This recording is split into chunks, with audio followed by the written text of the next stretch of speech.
AV news కి స్వాగతం.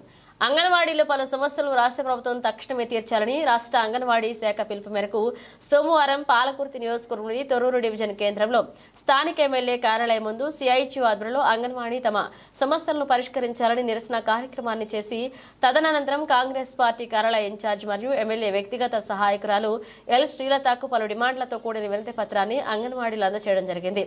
ఈ సందర్భంగా సిఐటియు జిల్లా నాయకులు బొల్లం అశోక్ మరియు అంగన్వాడీ ప్రాజెక్టు కార్యదర్శి పస్సుల స్వరూపాలు సంయుక్తంగా మాట్లాడుతూ అంగన్వాడీలకు నష్టం చేకూర్చే జీవో నంబర్ 10ని తక్షణమే రద్దు చేయాలని అంగన్వాడీ టీచర్లకు మరియు హెల్పర్స్ కు కాంగ్రెస్ ప్రభుత్వం ఎన్నికల ముందు తన మేనిఫెస్టోలో పెట్టిన హామీలను అమలు చేయాలని పేర్కొంటూ రాష్ట్ర అంగన్వాడీ శాఖ పిలుపు మేరకు పట్టణ కేంద్రంలోని స్థానిక కాంగ్రెస్ పార్టీ కార్యాలయం ముందు నిరసన కార్యక్రమాన్ని తెలియజేసి పలు డిమాండ్లతో కూడిన వినతి పత్రాన్ని ఎమ్మెల్యే వ్యక్తిగత సహాయకురాలకు అందజేయడం జరిగిందన్నారు.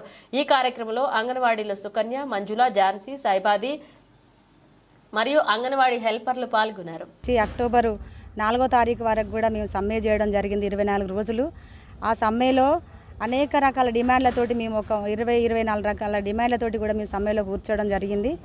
అప్పుడున్న గవర్నమెంట్ మమ్మల్ని పిలిచి చర్చలు జరిపి మా సమస్యలు పరిష్కరిస్తామని చెప్పేసి మాట్లాడి మా సమ్మెలను విరమింపజేసిండ్రు. తర్వాత ఆ గవర్నమెంట్ మారి ఇప్పుడు మనకు ఈ కాంగ్రెస్ గవర్నమెంట్ రావడం జరిగింది. దీంట్లో కూడా వీళ్ళు ఏంటంటే మాకు మా సమస్యలను వీళ్ళ దృష్టి కూడా తీసుకుపోవడం జరిగింది. ఇప్పటి వరకు కూడా ప్రభుత్వం ఏర్పడి చాలా రోజులు అయింది, కానీ మా సమస్యలను ఏం పరిష్కరించినట్టుగా ఏం అనిపించట్లేదు. గతంలో ఉన్న గవర్నమెంటు ఆయాకు ₹1,00,000, టీచర్కు ₹2,00,000 ఇచ్చి రిటైర్మెంట్ బెనిఫిట్ ఇస్తామని చెప్పేసి మాట్లాడినరు.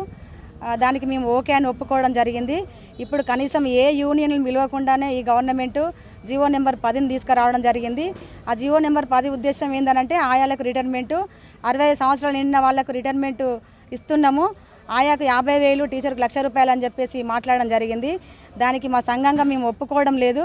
మాకు ఎందుకంటే అప్పుడు గతంలో ఇచ్చిన గవర్నమెంట్ లాగా ఈ గవర్నమెంట్ కూడా ఆయాలకు ₹1,00,000, టీచర్కు ₹2,00,000 ఇవ్వాలనేది మేము డిమాండ్ చేస్తున్నాం.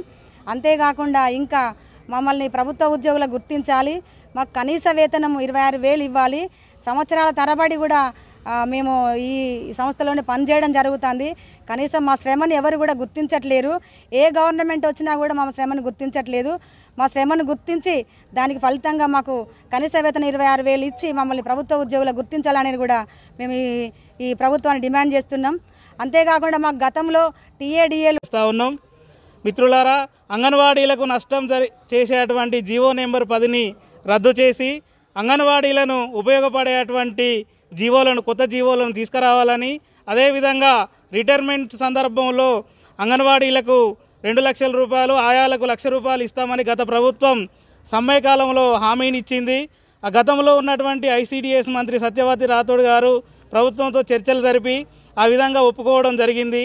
కానీ ఇప్పుడు ఆ ఒప్పుకున్నటువంటి డిమాండ్లు పరిష్కరించకపోగా వివిధ రకాలుగా ఇబ్బందులు పెడతా ఉన్నారు అంగన్వాడీలను. కాబట్టి అవన్నీ మానుకోవాలి. అదేవిధంగా 65 సంవత్సరాలకు ముందు రిటైర్మెంట్ అయితే వారికి విఆర్ఎస్ ప్రకటించాలి. అదేవిధంగా వీళ్ళని ప్రభుత్వ ఉద్యోగులుగా గుర్తించాలి. 2వ పిఆర్సీ ప్రకారం 26,000 వేతన చట్టం అమలు చేయాలని డిమాండ్ చేస్తూ ఉన్నాం. ఇవన్నీ సమస్యలు పరిష్కారం చేయాలని ఎమ్మెల్యేల దృష్టికి తీసుకొస్తాను. వారు ప్రభుత్వం దృష్టికి తీసుకెళ్ళి మా సమస్యలు పరిష్కరిస్తారని ఆశిస్తూ ఉన్నాం.